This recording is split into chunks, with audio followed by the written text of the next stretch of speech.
PDP ini bukan positif, bukan dikucilkan, bukan dengan cara dipisahin, bukan dengan cara dibenci. PDP ini adalah pasien dalam pengawasan yang menunggu hasil.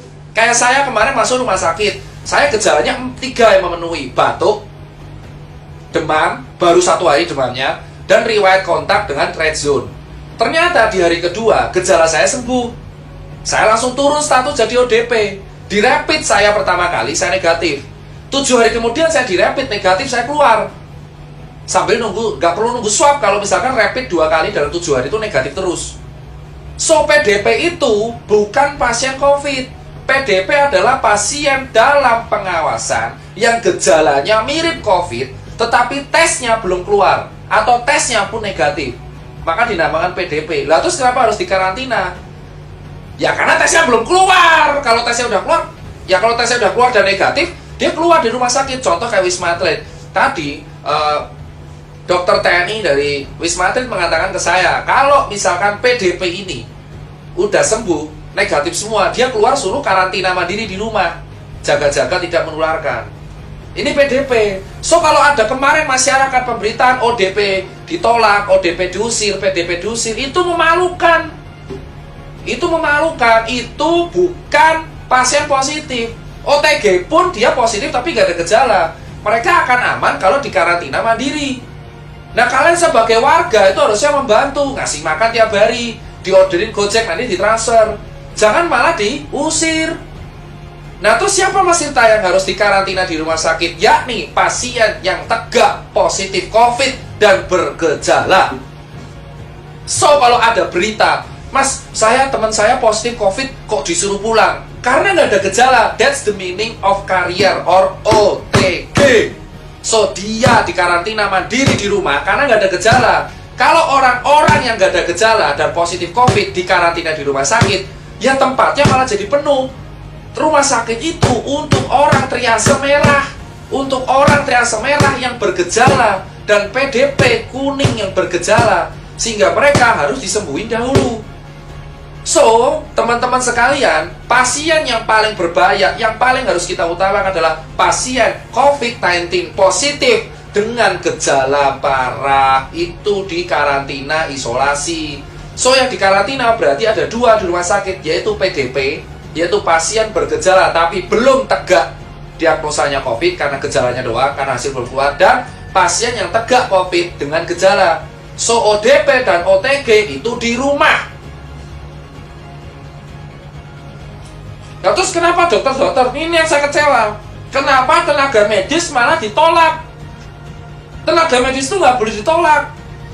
Tenaga medis memang merawat COVID, tapi mereka pakai APD. Mereka tuh mau copot APD cuci tangan.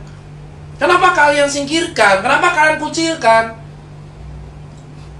Itu tolong coy, ngucil-ngucilin orang-orang tenaga medis. Dia manusia, dia itu penyelamat. Di Cina, orang tenaga medis masuk ke rumah dikasih bunga, dikasih surat. Di sini ada orang curhat tiap hari, pasti ada. Dokter nangis karena dikucilin lingkungannya. Diusir dari kosan. Diusir dari kosan. Mereka ini statusnya dokter, itu ODP.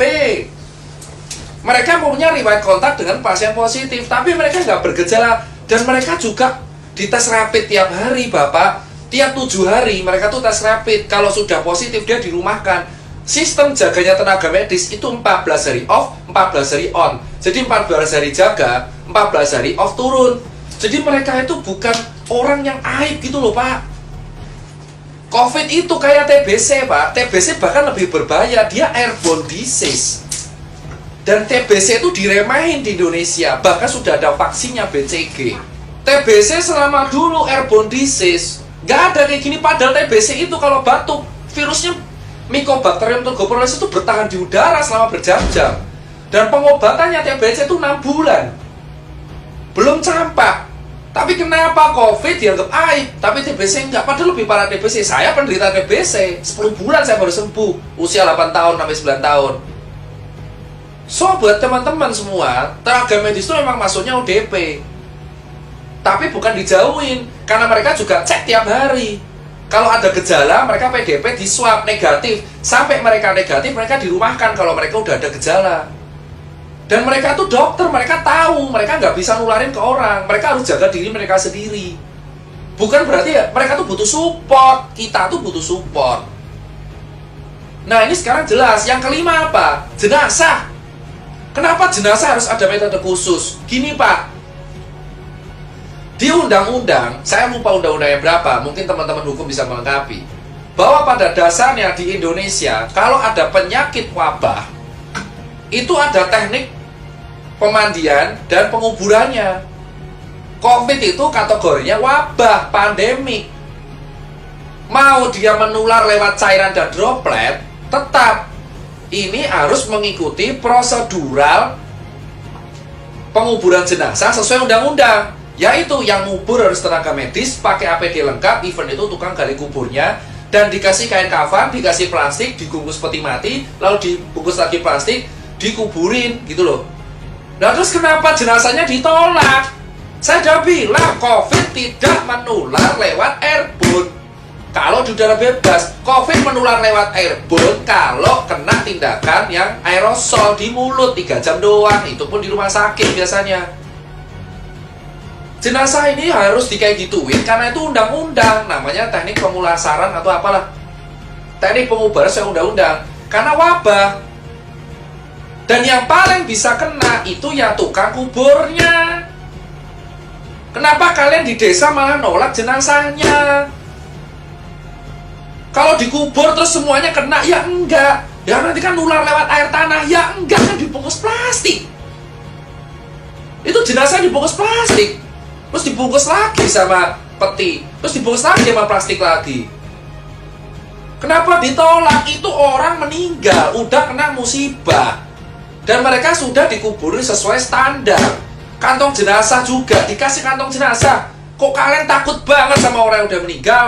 Harusnya didoakan, jangan ditolak. Kemarin saya dapat video jenazah dilempar-lempar itu ambulan karena gak izin kampung.